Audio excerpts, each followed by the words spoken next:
ఈ మార్చ్ 8న India versus న్యూజిలాండ్ T20 వరల్డ్ కప్ ఫైనల్ జరిగింది and India had a very great victory. And మీలో ఎంతమంది తెలుసు on the same day all England badminton tournament final కూడా జరిగిందని? Okay, all England badminton tournament అనేది చాలా oldest and prestigious tournament in the world.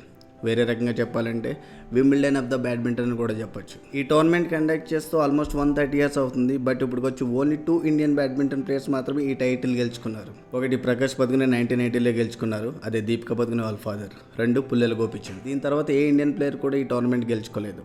దానికి reason ఏంటంటే ఈ టోర్నమెంట్లో ఆడాలంటే all over the world only top most rank players మాత్రమే ఈ టోర్నమెంట్ ఆడే అవకాశం ఉంటుంది. అంత ప్రెస్టీజియస్ టోర్నమెంట్లో ఈసారి ఇండియా నుంచి లక్ష్య సేన్కి ఎంట్రీ దొరికింది. ఎంట్రీ దొరకడమే కాదు, ఫస్ట్ రౌండ్లో వరల్డ్ నెంబర్ 1 ర్యాంక్ ప్లేయర్ మీద గెలిచి ఫైనల్ వరకు చేరుకున్నాడు. నార్మల్గా BWF వరల్డ్ ఛాంపియన్షిప్లో కానీ ఒలింపిక్లో కానీ ఒకరోజు మ్యాచ్ ఆడిన తర్వాత మళ్ళీ నెక్స్ట్ మ్యాచ్ 2 days తర్వాత ఉంటుంది. బట్ ఆల్ ఇంగ్లాండ్ బ్యాడ్మింటన్లో ఈ రోజు మ్యాచ్ ఆడితే వెరీ నెక్స్ట్ డే నువ్వు ఇంకో మ్యాచ్ ఆడాల్సి ఉంటుంది, అది కూడా టాప్ మోస్ట్ ర్యాంక్ ప్లేయర్స్ మీద. డిహైడ్రేట్ అవుతుంటుంది, బాడీలో ఉన్న సోడియం పొటాషియం లెవెల్స్ తగ్గుతుంటాయి. ఫర్ ద రిజల్ట్ బాడీలో క్రాంప్స్ వస్తుంటాయి. సేమ్ సిచ్యువేషన్ లక్ష్య సేన్ సెమీఫైనల్లో ఫేస్ చేశాడు. బాడీ సపోర్ట్ చేయకపోయినా ఎంపైర్ ఎల్లో కార్డ్ చూపించి నువ్వు వాడతావా రిటైర్డ్ అవుతావా అని వార్నింగ్ ఇచ్చినప్పటికీ కూడా I think his mind did something very remarkable.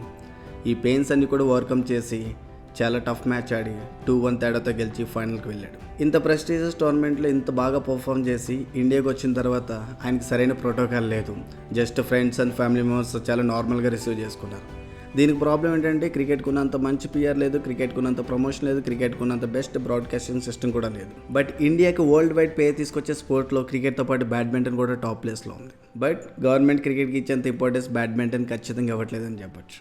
Cricket లాగా పిఆర్ కానీ ప్రమోషన్ కానీ లేకపోవచ్చు, కానీ క్రేజ్ మాత్రం పిచ్చిగా ఉంది. ప్రతి ఒక్కరు బ్యాడ్మింటన్ ఆడతారు. ఇప్పుడు బ్యాడ్మింటన్ గురించి ఎందుకు మాట్లాడుతున్నానంటే గవర్నమెంట్ మాట్లాడకపోయినా సరే నేను ఖచ్చితంగా దీన్ని ప్రమోట్ చేయాలి.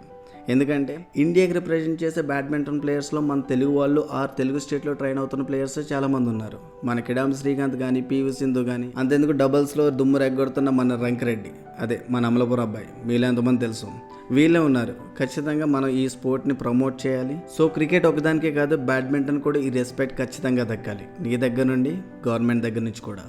Keep playing badminton and keep supporting it. And don't forget to tag your badminton buddy. Thank you.